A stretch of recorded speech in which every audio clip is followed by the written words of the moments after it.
So this is a sort of breakdown, and this is the same training I do with new starters and people who want to refresh their training in Oxfordshire County Council. First question is, when does the Mental Capacity Act apply? And a common misunderstanding is someone has to have a formal diagnosis or of a mental disorder. And I'm sorry about the language; it is a bit clunky, but this is how the law puts it. You don't need a formal diagnosis. You just need to reasonably believe that the person may not be able to make a decision. So there could be indications of memory loss, behavior that is out of that person's usual pattern of behavior that might make them decision. That is when an assessor should be thinking, or we should be thinking about, does a mental capacity assessment need to be completed here? And a little reminder that actually the Mental Capacity Act applies from the age of unusual piece of legislation. Up before that, it's a piece of legislation. It's Gillick competencies. Have people come across Gillick competencies before around decision making? So Gillick competencies are named after. I'm trying to remember her first name. Gillick. I can't remember. But it was around someone's ability to, a child's ability to get contraception, I think it was, and had to be a decision whether that child can make that decision themselves. And Gillick competencies are about whether the person is able to understand the information. But Mental Capacity Act applies from the age of 16. So you don't need a formal diagnosis to think the Mental Capacity Act applies. Just a reasonable belief that the person may be suffering from some kind of mental disorder that means their decision-making capacity is some way changed. Okay, next slide, Gail. Try to keep going. So the Mental Capacity Act is one of the few pieces of legislation that has got principles attached to it right at the start of the legislation. I will take you through what these principles look like in practice. But the first principle is the person must be assumed to have capacity. The second one is that you must take all practical steps to support that person to make that decision themselves. The third principle is that an unwise decision doesn't in itself mean that the person lacks capacity. And only if a person lacks capacity, then you need to work in that person's best interests, and any support that's provided or any input that's provided must be the less. And it's interesting, I think it's quite often changed to the least restrictive, but actually the law says the less restrictive option that's available to that person. And I'll talk you through what those are, but it's worth bearing in mind, because when applying the Mental Capacity Act, we need to be shown that these principles are being adhered to. So Gail, do you want to move on to the next slide? First principle, which is the assumption of mental capacity, which means that P, and I'm sorry about the legalese, P is just the name substituted for anybody. The person themselves has to prove nothing. They don't have to prove that they have mental capacity. It's for the assessor themselves to show that the person lacks mental capacity by doing their own assessment.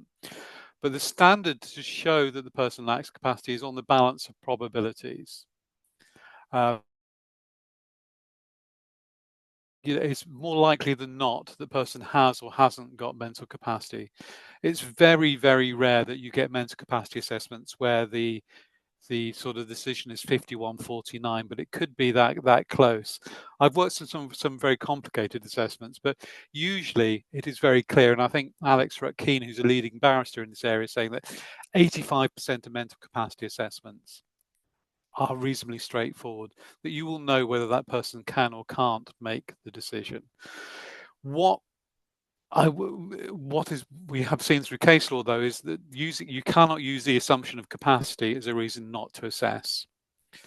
You can't say, well, I assumed capacity, therefore didn't assess, when there are clearly some indications that the person might be experiencing a period of very poor mental health, where that you should be assessing. And there have been some interesting pieces of case law where the assumption of capacity has been proven to be wrong, and it's had quite significant consequences for the person.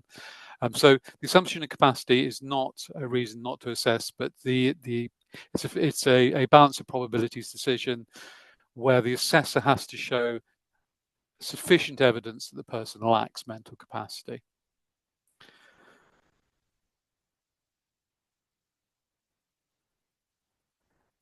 There is no silver bullet. If you've come today hoping to know how to do every single mental capacity assessment, there is no silver bullet in completing mental capacity assessments. I hope this is reassuring that each assessment should be person-centered and based on the individual circumstances.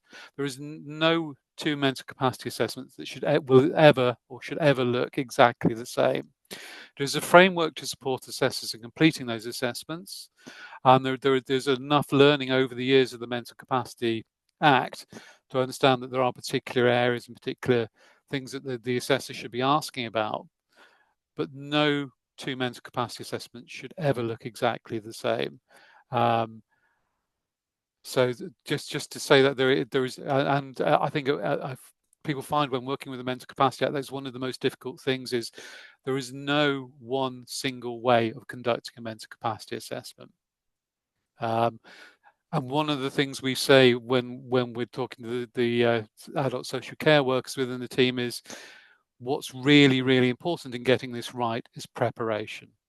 You can't walk into most situations, or you don't need to walk into most situations without any preparation to complete a mental capacity assessment. There is time to work with the families, time to work with professionals to set up that assessment beforehand. And if you're going to do an assessment properly, then you need to be prepping, which leads us neatly onto the all practical steps part. Oh no, I'm sorry, I've moved on a little bit further. So as well, just to point out here, what I'm saying here is that this is what the Mental Capacity Act says about assessments. The thing to hold here is that assessments are decision specific. So a person can may be able to make one decision and not another. And a person's ability to make those decisions can change over time. For example, they may gather more information or experience, which they can use to make that decision. Or if you're on your dementia journey, you may be able to make the decision at the start of when your early diagnosis of dementia. But as your cognitive abilities deteriorate over time, you may not be able to make that decision at a later date. And I've got a hand up from Janet. Okay, so I hope that's important, because it's important to understand that actually sometimes there will be a need for a raft of capacity assessments around different decisions. I'll give you a prime example. People moving into supported living. There will be two mental capacity assessments that will be required. One of them will be around the person's ability to make decisions about where they live and how they're supported. The other one will be about entering into a tenancy. And I have done assessments where the person can understand the tenancy agreement, but not their care and support and residence needs. Because there are different decisions, and some are more complex and more long-lasting than others. So it's important to understand, that those decisions can change, but also over time, I've worked with people who have gained capacity because they had information, but I've also worked with people whose sadly their condition is degenerated. Our rule of thumb basically around mental capacity assessments, if nothing's changed for that person's life, is they're good for about 12 months and then they should be revisited. I have been in meetings, David, where I've heard that it's, oh, they have capacity, and I've always had to say, for what? Yes. Because what have they got capacity for? And you can't just have that blanket, rule, they have capacity or they don't have capacity. Thank you. It's a very good point, Gail. I still see it from GPs and some medics. Yeah. They have no capacity is the response. Or you get it in a note, and the immediate response should be to make which decision or what decision. Yes, exactly. But it does sadly still occur that we have those blanket assessments, or they have capacity.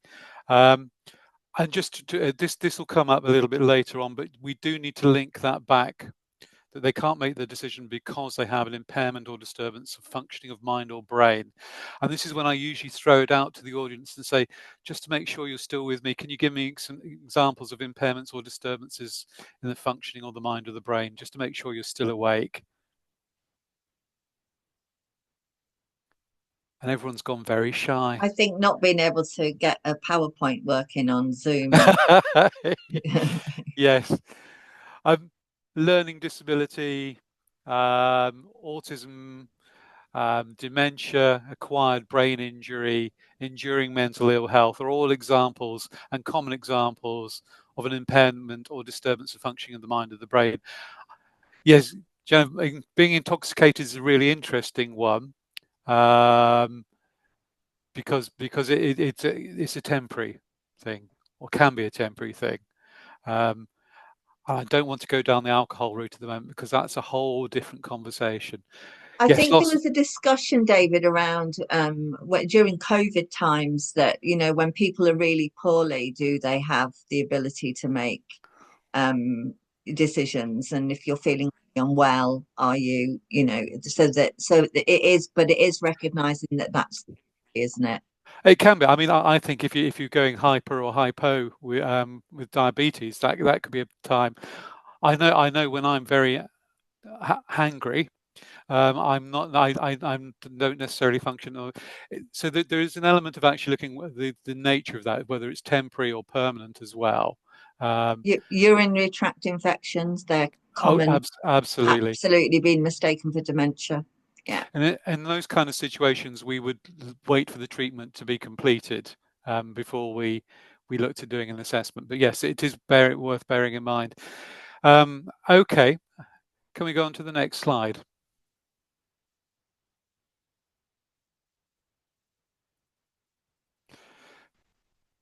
Oh, we skipped one there, Kathy. There we go. So this is principle 2, and this is how the preparation for capacity assessment is really important, and there's a really bad typo in there. So this is what the principle 2 says. Person is not to be treated as unable to make a decision unless all practical steps to help him to do so have been taken without success. And this, interesting again, more feedback from Alex Ruck-Keene, is this is the area where the Court of Protection most often rejects capacity assessments because the person hasn't been supported to make that decision. So it's really important when setting up the assessment to think about the best time of day to meet with that person. Don't try and we always advise not trying to be distracted by something that's going to happen later, which is much more interesting than talking to an assessor. Whether they can be in a quiet, interruptible place so they're away from distractions. The use of different communication techniques, Makaton or objects of reference, because the communication doesn't need to be verbal. Someone there to support that person, which can help with lowering anxiety, increase participation. So this is where families are really, really important in having that conversation about how's the best way to take forward those assessments.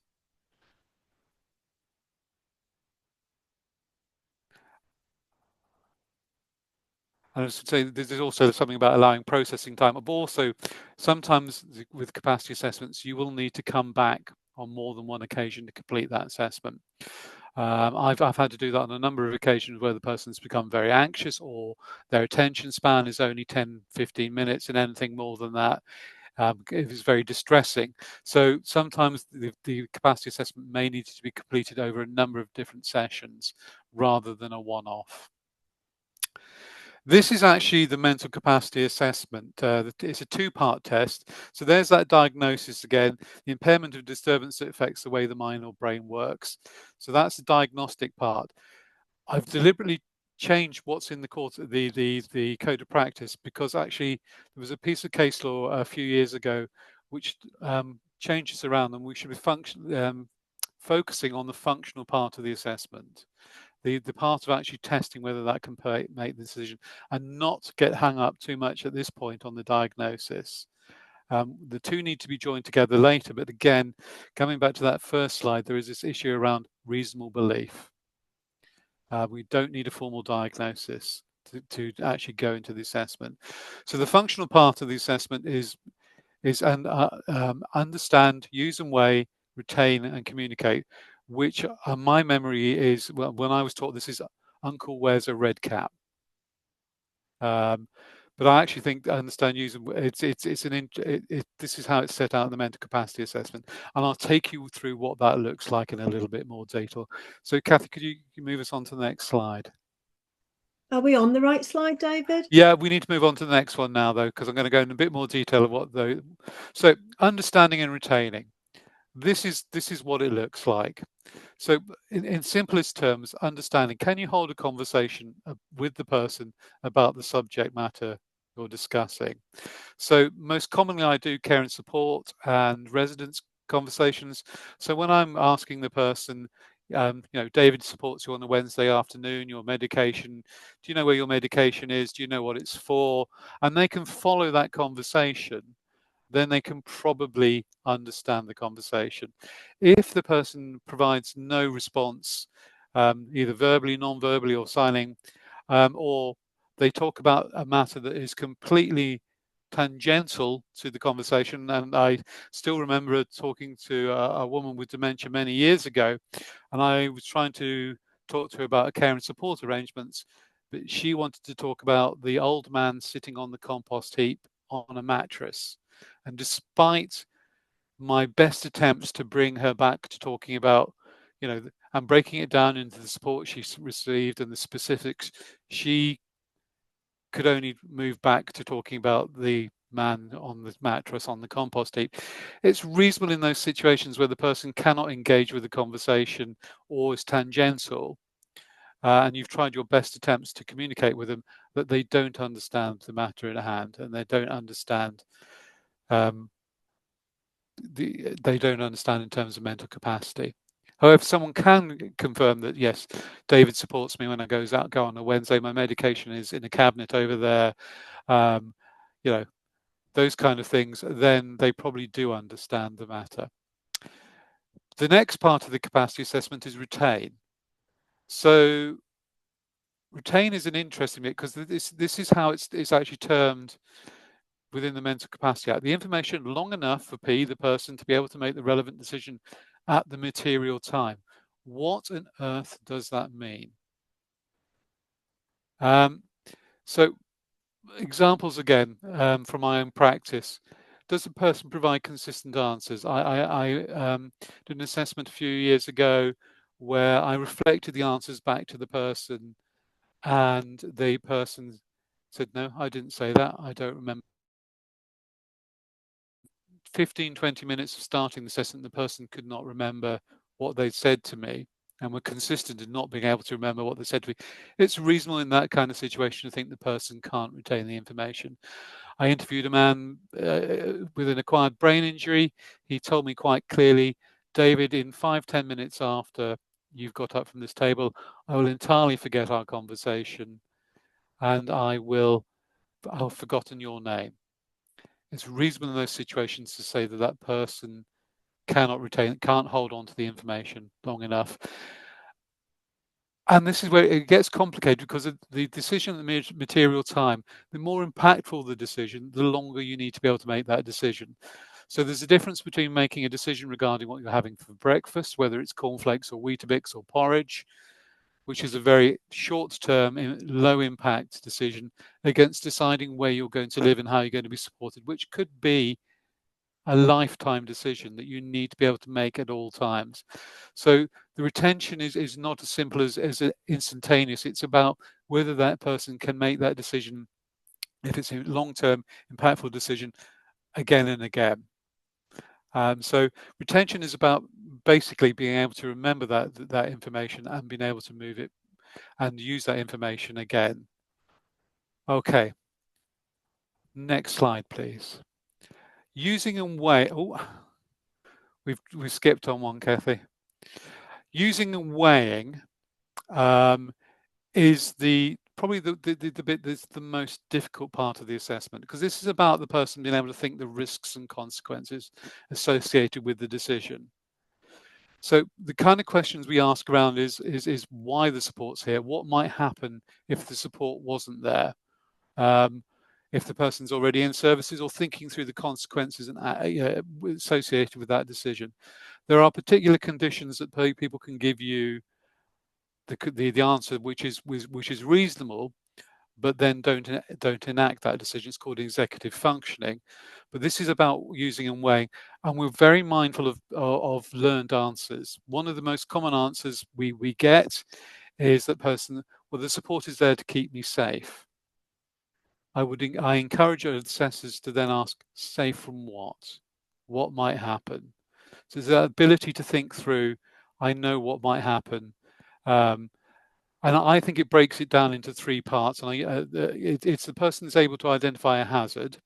They're able to identify the risk associated with that hazard, and then the consequences associated with that risk. And the easiest option to think about that is road crossing. Can the person see that, the recognised road crossing as a hazard? Can they see that the risk associated with is having a road traffic accident or getting run over? And the consequence of that is potentially serious injury or death. And so if the person can do those kind of leaps, it's the easiest way to see whether that person can use and weigh. I think the consequences bit is the bit that gets misunderstood by, particularly around support staff and people who are supporting people with a learning disability. Is that we hear that a lot, that it's their choice to eat an unhealthy meal, it's their choice to do a certain thing. But we always have to come back and say, do they understand the consequences of that though? So do they really? So I think emphasizing that is really important, that to be aware that, if somebody says to you, it's your choice, it's their choice, to question, to go a bit deeper and use that. So the using and weighing for me is really. I think that's the most commonly when we do our assessments. I think the box we take is either the understand that the person just can't engage with the subject matter at all, or they know the stuff's around them, but they don't really know why. And we have worked with care providers when we've said, actually, you need to have that conversation. It's not you need to be saying, I'm standing outside your bathroom door because I'm concerned that you will have a seizure. And if you have a seizure, there is a risk of drowning. Quite often, a lot of, particularly in learning disability services, stuff happens to people without any real explanation. So we will go back to the provider and say, please have this conversation before we have the assessment. It's not it's about the preparation. Can you have these conversations? Please explain to the person why why this is happening, and which is why, again, with experience, with knowledge, people can. Okay, the last bit is communicate, which is very, very rarely taken, because this is really designed around people who are in a coma or a vegetative state. And I've only ever come across this once in my experience. I got a phone call from the hospital. David, can we tick the communicate box on the capacity assessment because the person is in a coma and has been for a long time? And you go, yes, you can, because there is no way of that person is unable to communicate their wishes, their views at all. Very rarely is that as a box that's ticked in terms of mental capacity. But just to reiterate as well, that the person doesn't need to communicate their answers verbally. It can be through a number of different mediums. Again, this is the prep that's really important in those assessments. I have completed mental capacity assessments where the person's communicated only through eye movement, so yes or no answers. I have also completed a mental capacity assessment with someone by letter. Because when I met with the woman face to face, it was far too overwhelming for her.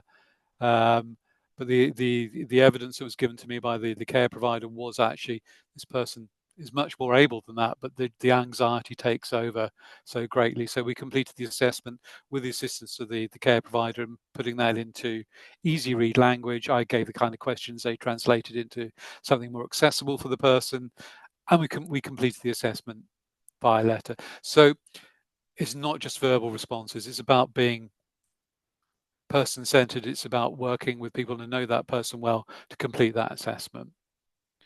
But communicate, say, is the one that is the most limited, is the one that's least regularly ticked. Okay. Next.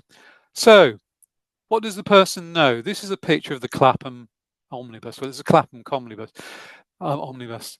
Quite often, there is a desire within mental capacity to either wrap someone up in cotton wool and protect them, or the flip side of that, the person is very complicated and very challenging, so therefore it'd be easier if they had mental capacity. So I always say to professionals, be aware of your unconscious bias. Be aware of the situation. There's a misunderstanding that if someone lacks mental capacity, we can tell them what they should be doing, and if someone has mental capacity, then they're on their own, even if they might have support needs because they've made their own bed and they're lying in it. So it's really important to understand that the person needs to understand no more than you or I, or as the vernacular goes, no more than the man or woman on the Clapham omnibus. The standard for making that decision is no more than you and I would need to have understanding to make that decision ourselves. So again, when I sort of talk about doing mental capacity assessments to professionals, I say, place yourself in that person's shoes. What would you need to know about deciding where you want to live, who you're, what kind of support you might need? That's exactly the same information on a base level that the person needs to know ourselves, and not setting that threshold too high or too low, depending on the situation for that person. So it's always worth bringing ourselves back to that level. So it's the man on the Clapham omnibus or the woman on the Clapham omnibus is the standard that we apply. Kathy, next slide, please. I've pinched this full scale. This is decision 3, unwise decisions. Unwise decisions are very, very challenging, because unwise decisions can be decisions that you and I and maybe the majority of people would not take. The person decides to associate with people that you and I may well cross the road to avoid.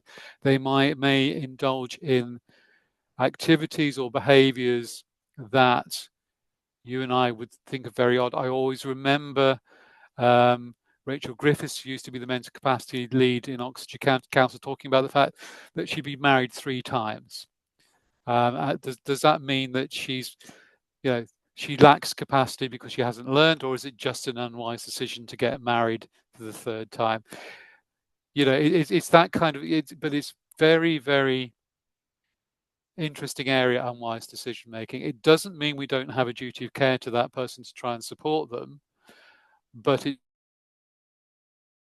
it can be very challenging when that person comes to a conclusion which is absolutely logical and has worked through the points and they understand the risks and consequences, but it's not a decision that you or I might come to, or it's very unusual. I usually chuck in a bit of case law here, but I won't here. But if you're interested, there's a really good piece of case law around unwise decision making called "The Lady Who Lost Her Sparkle." Lily's got her hand up. Yes, sorry. Could I just ask, in regard to the unwise decision, I work as a nurse in the hospital, and I was just wondering, say if you had, commonly we get patients that come in, with addiction, they might continue, even they can explain obviously the risks and everything and the consequences of, say, like drinking, doing drugs and everything, but they continuously are making these decisions in the community, which is therefore bringing them into hospital. Would they, if they are continuing to make that unwise decision, can you then I don't know how to word it, could you then possibly consider that they may not lack they might lack the capacity to understand the risks, or I Alcohol, don't know if that's... alcohol and drug addiction is a really complicated area. There is case law around alcohol and drug addiction, especially alcohol, where it is seen as an unwise decision. Okay. In that the person can think through when they are sober, Yes. or less intoxicated, that they know the consequences of this. They know that they are going to harm their mental and physical health as a result, and therefore they are making unwise decisions rather than non-capacitous decisions. It's really difficult to talk in the generality because each decision and each situation will be different. Yeah. I don't think either alcohol addiction or drug addiction are seen as mental disorders either. Yes. Yeah. But there's usually an underlying reason. Having worked in a community drug team many years ago, usually alcohol and drug addiction are quite often associated with underlying mental health factors as well. Yeah. So that might be there's also the issue as well that with drinking alcohol, you can drink yourself to permanent brain damage. So Korsakoffs and Wernicke's, and then that situation changed because actually that person's not going to recover. But it's a real. I could talk all day about this. I did a whole session in Oxfordshire County Council about alcohol and use and its interaction with the Mental Capacity Act. But yeah, you have to go back to, as one of my colleagues might go back to the mental. What does the law say? Can they take you through that logical decision, even if you think that's really the worst decision, that the damage that person's going to do to themselves? If they can take you through those logical decisions. There is the bit with unwise decisions as well, that continually making unwise decisions might be an indication of a lack of capacity as well. Okay. Even if they then want, because we had this scenario in the hospital last year, it was. So even if they are continuously making that unwise decision, you can then possibly then say perhaps then they do lack that capacity if it's a continuous. I would certainly be recommending revisiting that mental capacity assessment on an ongoing basis. Yeah. I guess where the person has does the person have a learning disability? Did the person have a learning? No. Okay. So I guess if you've got somebody who already has a learning disability and then they are doing that and making it, then you need to look at, I would say, David, correct me, obviously, if I'm wrong, but if they've got a diagnosis of a learning disability, if that is the diagnosis, if they've then they're making those choices to drink a lot, and do they understand the consequences of that action? That is something you can. But if they understand that actually drinking's bad for them and all the rest of it, I think the case law is around that has been. Well, it's their choice. Tower Hamlets, yes. It doesn't mean we haven't got a duty of care. It doesn't mean we try and divert them into. I think one of the things I want to really emphasise is even if you have got mental capacity and you're making unwise decisions, there is still a duty of care to that person. Yeah. You might be more into risk minimalisation than risk management or harm minimalisation, but there is a clear duty of care to that person. It's really complicated, and I think Gail's absolutely right as well. I say the experience might be that there might be another diagnosis of the alcohol drug use is masking a mental health issue or something like that as well. It's quite common you get that dual diagnosis. Oh, lovely. Thank you for explaining. Thank you. Sorry, I can't put a hand up because I don't have a capacity on my screen to do that. But can I ask a question also? I think a lot of the family carers that we work with, one of the main things that comes up for them is around finances, and those that maybe are in charge of their own finances, but can't manage their money to the extent that they overspend and they can't budget. How do you handle a situation? And if they're living in supported living, for example, it can create quite a lot of issues. What's the approach you should take with that situation? In terms of mental capacity, so they've been assessed as being able to make that decision themselves. Yet in reality, the fact is that they are not. I guess I would take it away from that situation and say, how is that different from anyone else in society? and that would be the question. And I think it comes back to how significant the risk is to the person. Do we need to be doing something about it? Do we need to be worried about this? And whether we need to take some action, and if the person is the executive function, which is a really difficult area to get into, and again, that's a whole mental capacity forum that I did around executive function, which I taught for an hour and a half on that just alone. It is there is the thing about unwise. If the person continues to make unwise decisions and it seems to fail to learn, you might want to go revisit that and go back to the use and weigh part as a person really understanding the risks and consequences, because they don't seem to be able to apply their experience into the actual decision making. Does that make sense, Kathy? Yeah, it doesn't necessarily. I mean, some people are just very reckless with their money, and they live on their overdraft. But if it's having serious consequences, then it might be. But with executive function, you have to have a repeated pattern. And then it can only be linked to some particular diagnoses as well. Features, most common it's things like acquired brain injury, especially frontal lobe injuries, some aspects of autism as well. There are particular. So again, you have to make that link into. But if there is a pattern and the person doesn't seem to be learning from the consequences of the last incident or the last episode, then maybe it's worth revisiting that and thinking it within that context.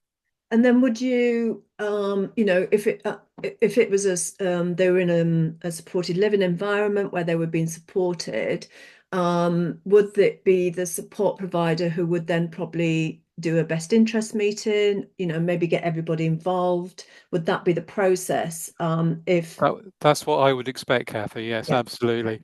I mean, hopefully I'll cover that a little bit on best interests.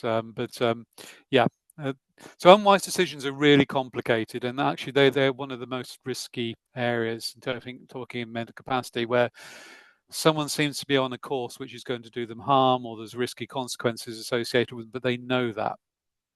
But I strongly emphasize it remains a duty of care to that person to support them and try and lead them away from that. Okay, next slide, Kathy. So the person only needs to be unable to do one of the functional parts of the assessment. So if the answer is no to the person can't understand, or they can't retain, or they can't use and weigh, or they can't communicate, then they're considered to have capacity, not to have capacity. If they can do all four parts of those, they are considered they do. I always say you need to check your understanding with others, family, other professionals who know that person well. This is my assessment of the situation. What do you think? And this is from my own learning. When I worked with a gentleman who I thought had mental capacity, I spoke to his brother. He said, "David, he's fooled you." "What has he told you?" And I said, "Well," he said, "you need to check on," because he was using the word, using the stock phrase, I would get run down as an answer to my questions. And I hadn't really pushed very underneath that. He said, "Go back and talk to him again and ask him what he means about I would get run down." So there's questions about management of his medication, or someone making sure he was eating and drinking. "Oh, if I didn't do that, I would get run down." So I went back and asked him, and he didn't know what that terminology means. It's the same as keeping me safe. He didn't really know below that. So that is my own learning. So absolutely, families and professionals should be involved in these capacity assessments, maybe as enabling it and supporting it and setting up, but also we should be checking out with you whether our conclusions fit with your experience, and where they don't expect us to recheck. Sorry, Gail. There's a question in the chat, and it links to that, I guess. There's a question that says, do you need to take permission from, I guess that's next of kin, if there is, to do an MCA of the patient? My understanding is no. but one of the patient's family got angry that we did an MCA without their consent. So that kind of, well, why wouldn't you involve the family? It helps you, doesn't it? I would suggest there has to be a very good reason why not to involve the family. I should just point out that next of kin doesn't actually exist as a thing under the Mental Capacity Act. So it's not a recognised thing. But I would be expecting families to be involved wherever possible in the mental capacity assessment, and saying gathering evidence and just making the assessment more meaningful for someone. Families are going to know, the right questions to ask or link it to particular events much more than I'm going to know. So I have always, when I've been doing my assessments, leaned quite heavily on families to help me, to join me in the assessments where it's felt appropriate and the person's okay with that. And finally, on this side, the causal nexus, which is linking the functional parts of the understand, use, and weigh, retain, and communicate part to the fact that the person has some kind of diagnosis, or you reasonably believe that they may have a diagnosis. So the capacity assessment should conclude with, and I believe this is because of the cognitive impairment associated with this person's dementia, or something along those lines. Okay, best interests. We can flip through this one as well, Kathy, because that's just as. So this is where principles 4 and 5 come in. So just a reminder, you should not be going into best interest decision making until a capacity assessment has been completed, and that capacity assessment has concluded that person cannot make the decision. The best interest assessment should also, or best interest decision, should also only be related to that mental capacity assessment. And I still have conversations with people, I'm going to be very general in people, saying, have you got a mental capacity assessment? No, then you can't do a best interest decision. Or have you got a mental capacity assessment that's associated with this decision? No, then you need to go back and do your mental capacity assessment. And you certainly can't make a best interest decision if the person has mental capacity themselves. So these are the principles here. We need to act on the person's best interests if they lack capacity, and we need to think about the less restrictive option for that person. Okay, Kathy, do you want to move me on to the next slide? This is what the Mental Capacity Code of Practice says. Well, actually, it isn't, because I've changed it around slightly, because I find it very, very odd that in the ordering, they didn't have the person's wishes and feelings, beliefs and values, and the views of other people, which family, IMCAs, etc. And IMCA is an independent mental capacity advocate, where the person has no family, were not top of the list. The most important person in this whole process is the person, and what their wishes and beliefs and values are. And sometimes that's quite difficult to determine, but I've also still surprised when I have conversations with people and I say, and what does the persons think? Well, we didn't ask them because they lack capacity. Really, really should be involving the person throughout and trying to ascertain their wishes and feelings regarding a particular decision, and not discounting them because they lack capacity. So those are the elements, the factors, as it says here, that need to consider. I have moved and emphasized the fact that the person's wishes and the views of other people are probably the two most important parts of best interest decision making. Okay, Karen. I'm going to introduce to you a piece of case law because I think it's the most important piece of case law around best interest decision making. It's Aintree versus James. Mr. James was a former police officer, I think, who had a serious motorcycle accident, which led to a brain injury. Now, this is me recalling this, so don't quote me on this. And this Aintree, it was the NHS in Liverpool, Aintree Trust, and the issue that at hand was whether Mr. James should have a particular form of treatment. Now, that treatment was going to be painful, intrusive, and probably would have a very limited outcome for Mr. James. But and the family didn't think he should have that treatment. The doctors treating him didn't think he should have that treatment. Nonetheless, they put it on the table as an option for him. However, Mr. James, before he lost capacity, had been quite clear that he would want that treatment. So this went to the Court of Protection, and the court agreed that Mr. James should have the treatment. And in the summing up of that case, the judge was quite clear. The purpose of the best interest test is to consider the matter from the patient's point of view. What would they have wanted? If we know that, and that's been clearly articulated, or we can extrapolate that from our knowledge of working with that person, we should be considering best interests from that person's point of view. However, and this is a big however, that doesn't mean that their wishes must prevail any more than the person who could make that decision themselves. So they cannot always have something that is not available. So if the doctors in the situation had not offered this treatment, there would have been no best interest decision to make, because that treatment would have been unavailable. So it's really important to hang on to that part of the best interest decision making. But lastly, and I like this bit the most, in making the choice which is right for him as an individual human being, it comes back to the idea that best interest decisions are always going to be individual, as with mental capacity acts.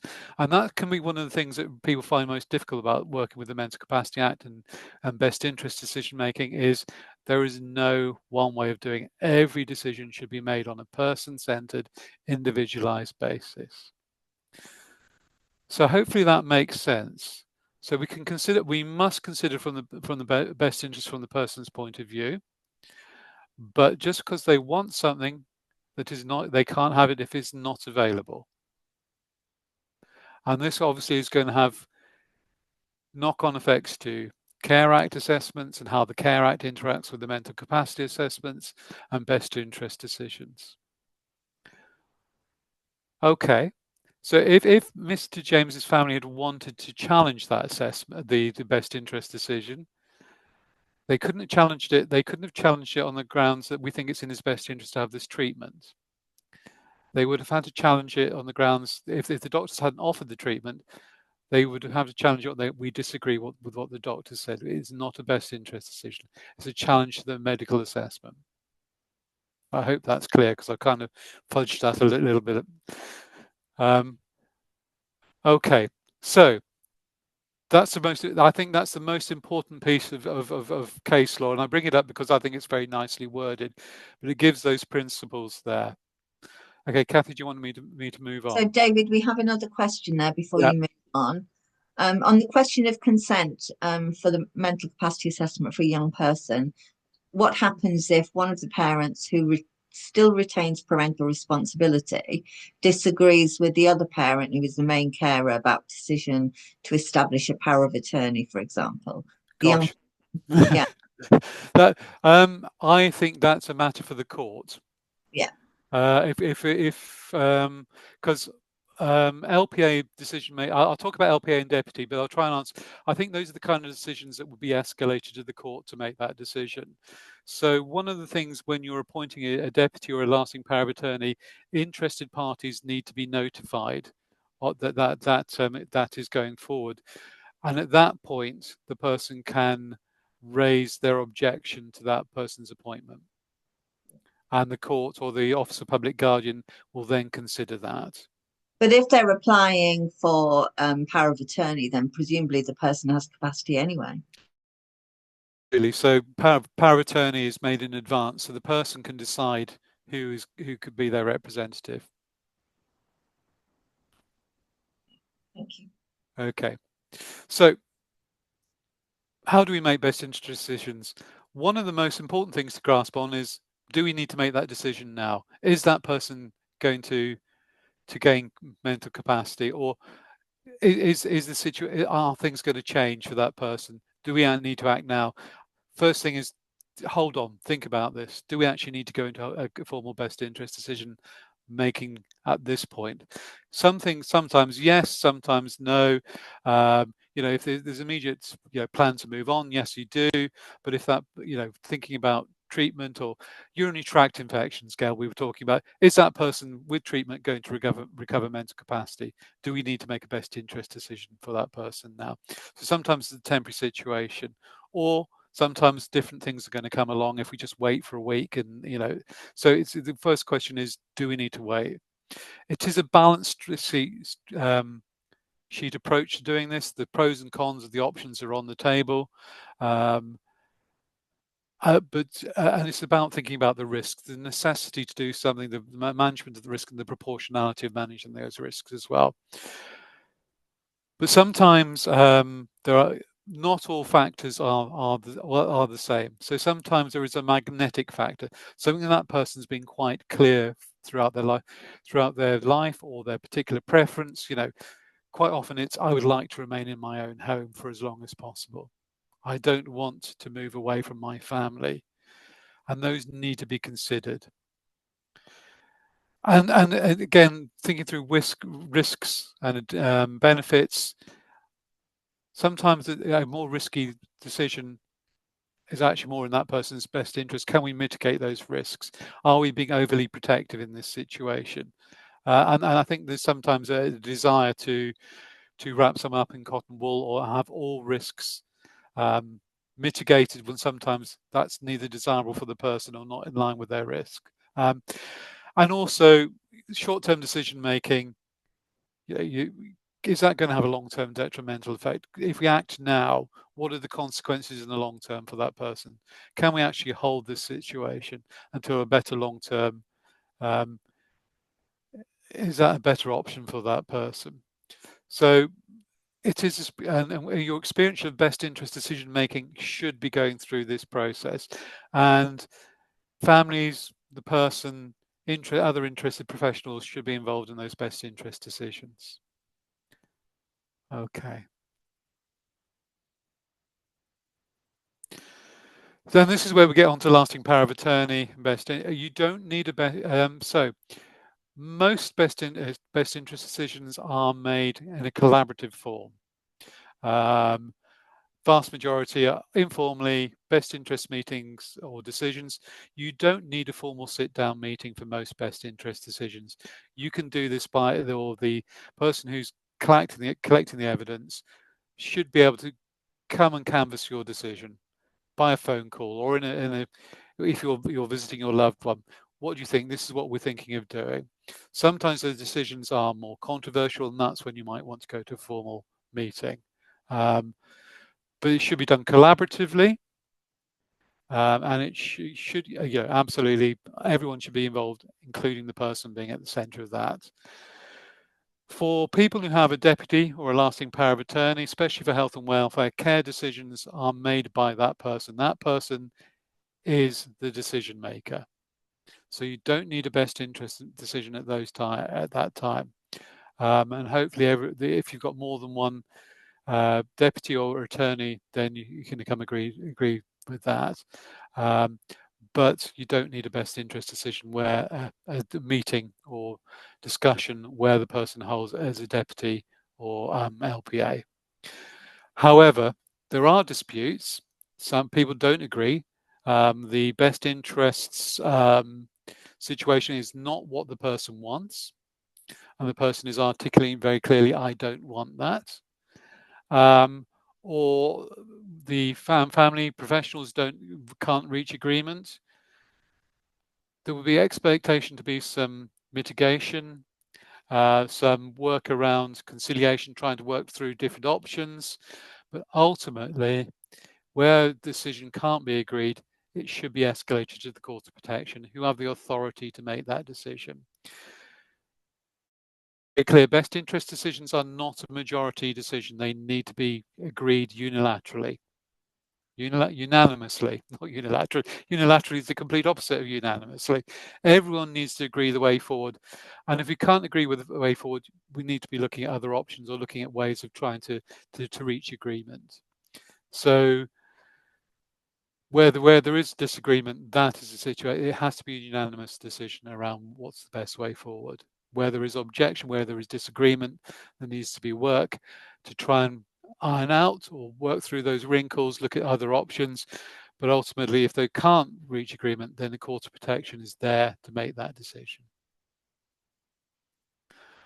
Okay, next slide, please.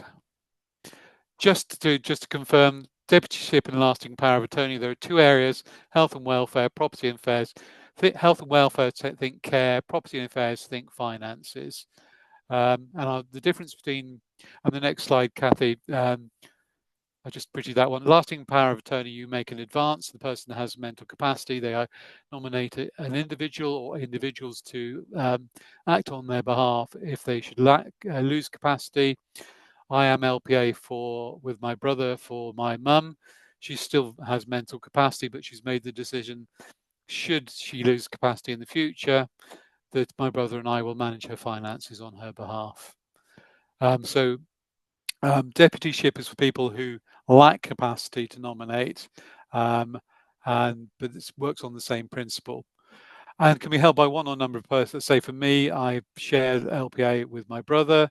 The most LPAs or deputies I've ever come across is 4, which gets quite complicated. And deputies and attorneys can act jointly, so all decisions need to be agreed by all the parties who are attorney or deputy, or severally where they are made by individual deputies, or jointly and severally. And this is where it gets very complicated. And of course, I've set up the LPA for my mum, both jointly and severally. So there's some decisions my mum has nominated that my brother and I can make separate from others, so that, you know, particular costs up to, I think it's £3,500 for emergency repairs, my brother and I don't have to talk to each other to agree. One of us can go and spend that money to get repairs to the house or what have you. But anything above that, my brother and I have to agree together. So does that make sense? So just to be clear, Dave, if you can go back to the last slide, Kathy, just go to the, yeah. So you've got the deputyship, you've got health and welfare and property affairs. We're seeing a lot of pressure on people to get health and welfare. We've always argued as an organisation that you don't necessarily need it, because the best for our families who quite often lack capacity to make some of their own decisions, that they shouldn't need health and welfare, because the best interests comes under the Mental Capacity Act anyway, and that should, even if you are a deputy or you have if you have deputyship, you still have to make decisions in someone's best interest. Absolutely. So it can still be argued that you're not, and that's when it needs to go back to the court where there's a disagreement. But for property and affairs, you said think finance, but within, as a deputy for my own son, within that, we always have to say, when was the last time they had a capacity assessment? When was, are they happy? How often do people visit? Are you happy with their support? So the support thing and the finance is very closely interlinked. And we've had that, Kathy and I had a meeting with the Office of the Public Guardian this week. So last week, and we had that discussion, and they said very clearly that they are interlinked. So sometimes having finance deputyship does give you some of those other powers, so you don't need. I think more and more people who are funding their own care as well, where you've got a lasting power of attorney, a deputy for property and affairs, paying for a care home becomes, it's a care decision, but it's also a financial decision. So, yeah, the two are not mutually exclusive. But they are separate in the eyes of the OPG or the Court of Protection. But yes, they're interlinked. People's care is complex and holistic. It's not neatly put into 2 little boxes. I think for us, it's saying to families, don't be excluded just because you haven't got health and welfare. The Mental Capacity Act is very clear, and if you have property and affairs, you still need to be. These things still need to be discussed with you. Absolutely.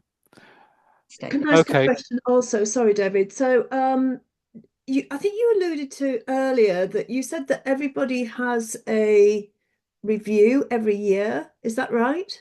I in terms of what, Kathy? Capacity. I mean, is that something Well, that? no, I think my view was that a Care Act is Care Act, a Mental Capacity Act assessment is only good for a year. I think after a year, and there is a decision that needs to be made, it should be reviewed. Right. Okay. That's good. I think trying to say, well, this person lacked capacity 5 years ago, and relying on that capacity assessment is dodgy ground. I think if we need to review that assessment, then that decision, then the mental capacity assessment should be reviewed before that. I'm just wondering how that works with the Court of Protection around property and affairs, because that, as Gail was saying, they will ask when we have to submit the forms, when did they last have a mental capacity assessment? Now, I'm still basing my daughter's on the original capacity assessment that she had when we set up that deputyship, which is now coming up for about 5 years ago. Gosh. But I've never been challenged on that by the Court of Protection. So it kind of opens up the whole thing, isn't it? About should we be looking at that? And if so, who should be doing that? I think if someone's in a supported living or service, I would expect the service to be updating their mental capacity assessments as part of their care plans. Right. Okay. That's good to know. Thank you. Okay. Do you want to move me on a couple of slides, Kathy? And I think look at the lovely pictures. Just to say, the LPA is registered with the Office of Public Guardian and deputyship with the Court of Protection. The office of I set up the LPA without any solicitor's involvement. I think the Court of Protection is much more difficult to navigate. From people I've spoken to and about their experience of working with the Court of Protection, you may well need some legal input into that. But the Office of Public Guardian, LPA, is much more straightforward. The Office of the Public Guardian also help with court protection, though. Right. Okay. Yeah. I mean, we work with they oversee that. So if we have any issues, in fact, we are going to have a session with the Office of the Public Guardian at some point this year. We haven't got a date finalised yet, I don't think, but we have got that, who will go into all of this. Yeah. We do actually. But we do have a date. Yeah, but don't ask me what it is. On top of it. It's in May. It's in May. But Court of Protection, you don't go directly to the court. You go to the Office of the Public Guardian for advice and support. Yep. If you've got deputyship. Sorry. Okay, thank you. I think we probably. How long have I got? 13 minutes to talk through dolls, I think, is the next few slides. Oh no. This is a little thing. I don't know whether this is useful for you, but the interface between the Care Act and the Mental Capacity Act, I think this is the process that should be followed. I think the two intertwine, and they quite often get confused, and they can be mutual, but they also not. So at the point of assessment of need, there might be a need for a mental capacity assessment. And if that person lacks capacity, and we're talking about providing services, then before you go into the best interest decision on the Care Act pathway, you need to get the funding agreed and concrete options available for that person before going into your best interest decision. My advice to all practitioners in adult social care is do not have a best interests decision or best interest meeting until you've got concrete options on the table. And funding is agreed and the services, yes, we can meet that person's needs.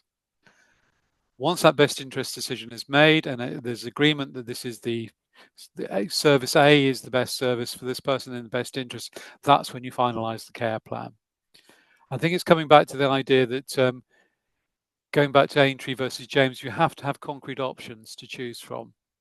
And this is where the Care Act and establishing eligible need needs to be sorted out before you go into a best interest decision.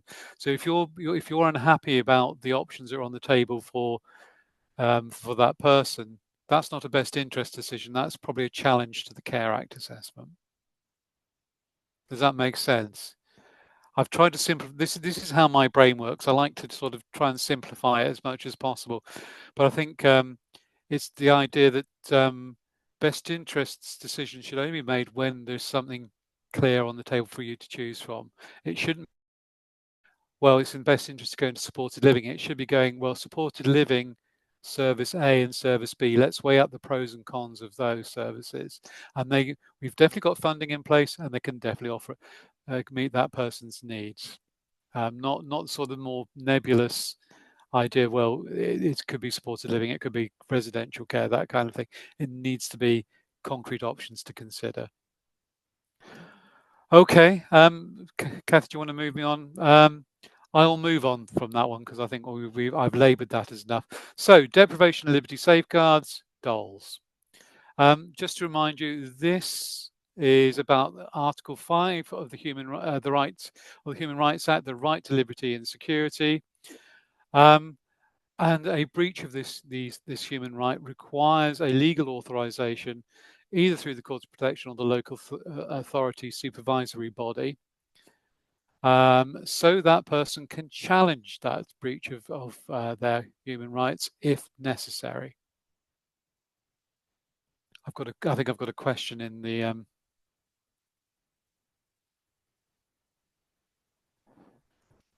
Okay, should we move on? I'll come back to the question that's in the meeting chat.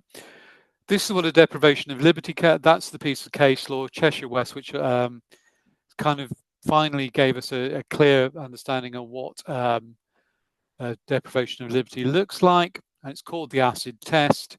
So the first part is we believe the person can't consent to their care and support arrangements, or reasonably believe they can't.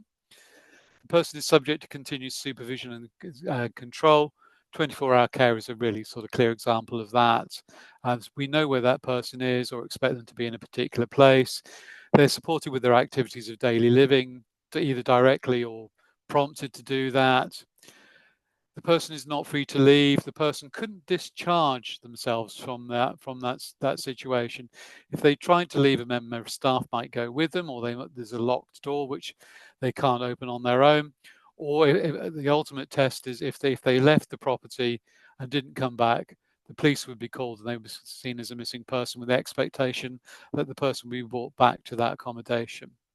And the last bit is the care is imputable to the state. That's the easiest one to tick in a box every time, because if the NHS or a local authority know about the situation, then it's imputable to the state.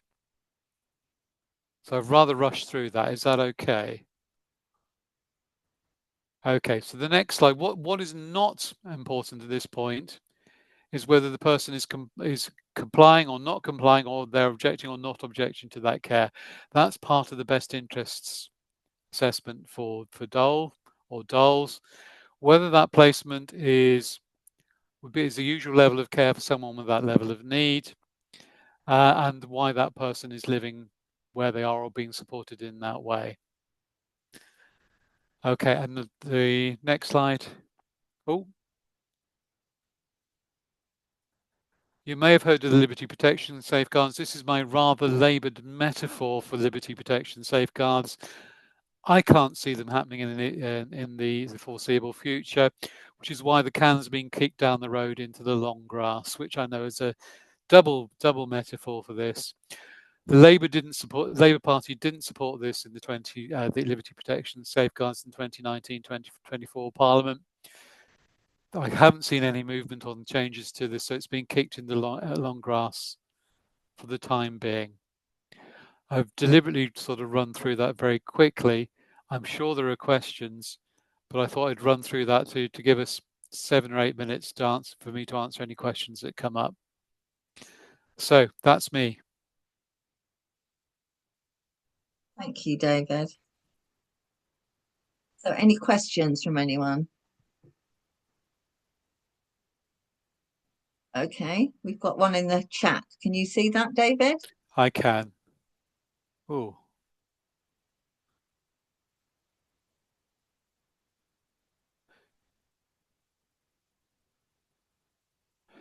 Yes, I'd like to know if it's possible for someone with some learning difficulties to understand that they need some help with some financial.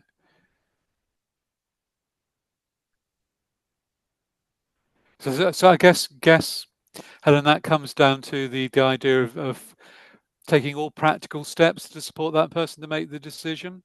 So it's understanding what that person would need to know, what's the relevant information to making financial decisions, and I guess imparting that information to that person. I say experience with working with some of the care providers is care just happens to them. No one's ever explained it. So all practical steps would be absolutely giving that person the information, talking them through, making it accessible, making it meaningful for that before you even went to lasting power of attorney. Lasting power of attorney, I don't think you need to prove that the person has capacity. I think you need, I seem to remember, this is me going back to setting out for my mum, we had to get to the GP to state that there was no reason to believe that my mum couldn't make the decision to nominate myself and my brother. But in terms of thinking of mental capacity assessment, thinking about, you might want to do that to show that person has mental capacity, which is the wrong way around, but it might be the step to lasting power of attorney. But to do that, taking all practical steps to give them the information and give them time to digest that information to make that decision. Does that answer? That's a very long-winded answer. Is that okay? But that was Helen, wasn't it? Helen, does that answer your question? Don't mind me unmuting myself, because it's easier to speak rather than absolutely. Yes. So as I suppose I'm concerned about is he doesn't have the capacity to fully manage his own affairs, but I believe he does have the capacity to understand that he doesn't have the ability to read a contract in detail and sign it, knowing that he understands everything. So I suppose what I'm saying is that it's very different. What we're looking at there is the capacity to understand something else, not necessarily be able to do that thing. Yes, does that make sense? It does. I think that's probably going to be that the person lacks, so it's more likely to be deputyship. But in terms of best interests, the person is able to say, I do need someone to support me. Although I have had situations where that has been enough. I don't know what the Office Public Guardian's threshold is. So this is me. We have had situations where the person has recognised that they can't manage things themselves and need support, which in itself would suggest that they do understand that they need support. They do understand that they. That's a really you've absolutely thrown me with that one, Helen. I don't know what the answer is. Sorry, that's a really complicated one. But actually recognising, and excuse of the term, your own shortcomings and your own inability in itself would show that you understand. Yes, the reason I'm asking is because we've gone that route with my son, and we had a social worker assess him, and the social worker was the certificate provider, and asked him lots of questions and came to the conclusion he understood what he was doing. And so we had the paperwork, and I've sent it off. But the court at the guardianship office, the Office of Public Guardianship, they won't know whether the social worker was right or not. So presumably they've just got to trust the social worker on that, because they can't have a view if they haven't had any dealings with my son themselves. Yeah, I don't know how thorough they are with those assessments, but I guess that the OPG will make the decision, and your son wants to nominate you as the LPA. No, our thinking is he can do a lot of things himself. He manages his bank card, but we limit how much he has on it, things like that. So I want him to retain power, but if he needs to go into supported living at short notice, we need to be able to sign the contract, because he wouldn't be able to read the whole thing and understand it fully. Yeah. And so that's why we want it, not to take control, but just to be able to step in legally when we need to. Which is kind of what the Mental Capacity Act was designed to do, which was to enable and empower the person as much as possible to make the decision themselves, but also, I think it's called, I'm trying to think, it's, what is it called? Something decision making, supported decision making. Principle that I'm going to ask these other people to help me come to this decision. In terms of tenancy, that's a separate capacity assessment again.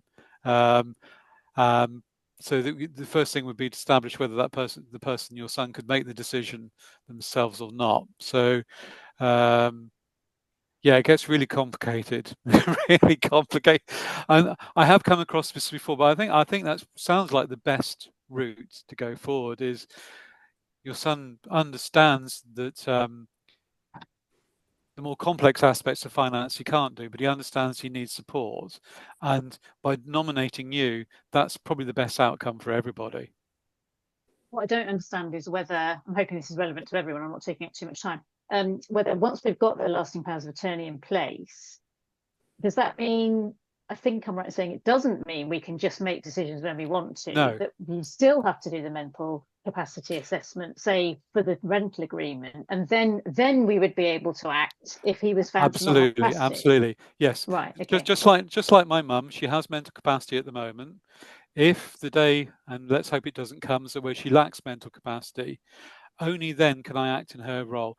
Or no, that's not actually true. For the lasting power of attorney for finances, the person can nominate someone to support them anyway.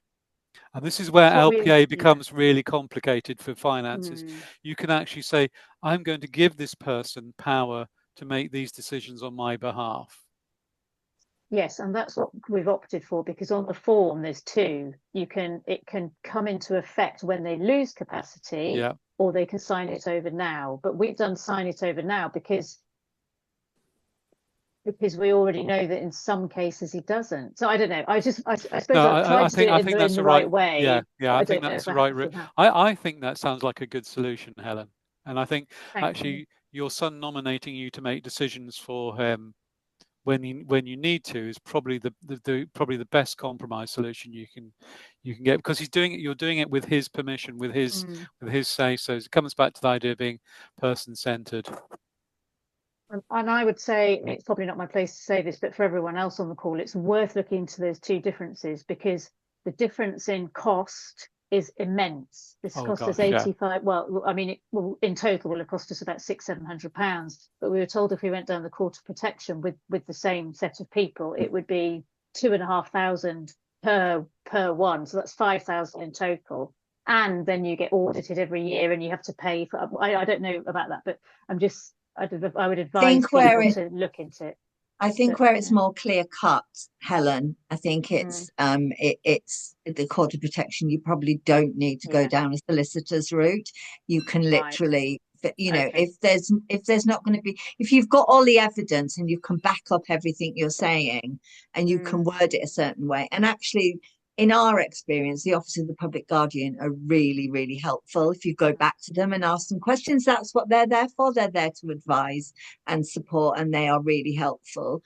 So I think it varies with different people. For some people I have known that have gone down the LPA route, that has been challenged later in the day when they've not, when there's been other issues. So it's actually, well, do they? Why have they got lasting power of attorney? Why isn't it? But I think that makes sense to do it I agree with David from what you've said. That makes perfect sense to do it. Thanks. I don't know very much about the court of protection, so thanks for clarifying that. Thank you very much. Really useful. No problem. Thank you. I've got a question about what happens if the family do not agree with the patient's MCA outcome. There's one before that one, Dave. Sorry. Where do you start with getting a mental capacity assessment to apply for deputyship? Okay. This is the answer I don't like giving is actually, well, if you have an allocated social worker, then most people don't. Yeah. I was watching the pig fly past the window there, but I always cling to hope, Gail, that then yes, it is a private assessor or a GP. If you've got a friendly GP, they might do it, but it is a private assessor and it costs money. And I'm sorry, that is the answer I have to give every time on this. That we have a dedicated social worker, don't we? Yes, I suppose so. Yeah. So we've had mixed. We've had this come up a lot with our families contacting us saying they need to have who can do the capacity assessment, and we with our understanding that a social worker can do it. You can ask the social worker. Does it have to be a dedicated? Does it have to be somebody who is working directly with them at the time, an allocated social worker, or can you just go to the social work team and say, I need this, can I have it? That I don't know, Gail. I've always said that actually if there's an allocated social worker, then they should be doing a mental capacity assessment where it applies for care and support and probably residents. They could do that on a COP3 which is the court document, and it would seem to be it's something you've got to do anyway. Why not do it on a form that then can be used by the family for a deputyship application? But I'm a little bit removed from the team, so I don't know. In terms of if you haven't got an allocated social worker, I'm not sure. I would still think you'd probably be pushed towards a private assessor. Or maybe a health professional that you're maybe working with. Yes, yeah. You know, or an educational psychologist. I mean, a lot of people have different kind of involvement, don't they? Psychiatrists. So they usually say professional, don't they? That needs to be. You have to be a registered professional for the courts of protection. So if you have a coordinator, I'm afraid that person can't do the COP3. But when I've done quite a few capacity assessments over the years, you have to state your experience, whether you're a registered professional, etc., on the COP3. Jennifer, is this related to this? It has to be related to it, Cathy. If not, I'm in the wrong session. No, I meant about this question. That's all. It's just that it is. Yes.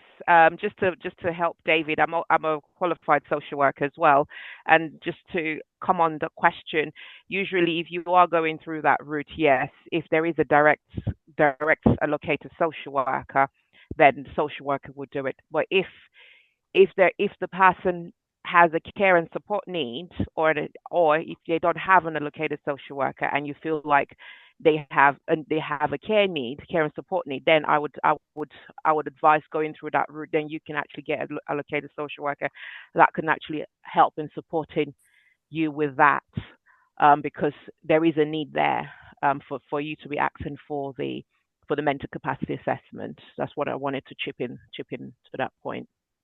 Thank you. Thanks, Jennifer. So sorry. So David, you can go to the next question. Sorry, Okay. I was just trying to do it in order. So this is if there's disagreement with the mental capacity assessment. So the experience I had when I spoke to the brother, you should expect the assessor to revisit that assessment and look at the areas. If you still don't get agreement, I would expect a second party to do that assessment, that we're someone else to look at the assessment. And I've been asked to get involved in mental capacity assessments where they are complicated or there is disagreement about the outcome. So I would expect that to be the situation, and work with the family to try and understand where we may have missed something or misunderstood something. Which again, I think if you're doing summing up around mental capacity, you're doing that consultation with the family.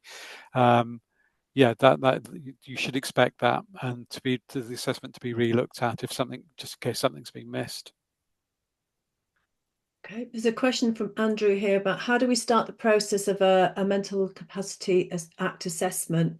We've been directed to private assessors. So I think that we've covered that, haven't we, in terms of courts of protection, in terms of where we go. Potentially social workers requesting a care act or care needs assessment, or if you've got an allocated social worker.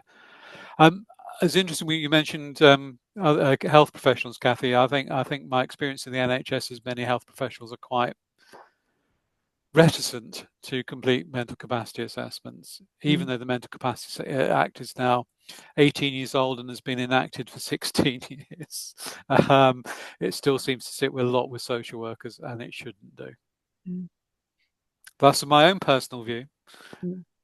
Other people's experience may be different. That's right, David. Yes, I've worked with GP practitioners. They would just say no, or they would just say has capacity. I'm asking capacity on what exactly? So yes, you're very right. It's still the same in service. That's still what's happening. So unfortunately, it shouldn't be that way, like you said, but it is the way it is. It's difficult. I should say I've got nursing and occupational therapy qualified staff in my team, so it's not all nurses, not all other professions do engage with it. We've got a lot of OTs who are best interest assessors in Oxfordshire as well. It's difficult because I think families are expected to often go down this route, but it's made very difficult for them to get the information or the right support and evidence without spending a lot of money often. Absolutely. Yeah. you know, which is wrong, because you know most of these families are already juggling and dealing with a lot of extra, you know, things that they wouldn't have been if their child didn't have a learning or adult didn't have a relative didn't have a learning disability. So it feels a very unfair system sometimes, I think. So it does. Right, I think that's it. I think we're done, aren't we? Thank you so much, David. That was really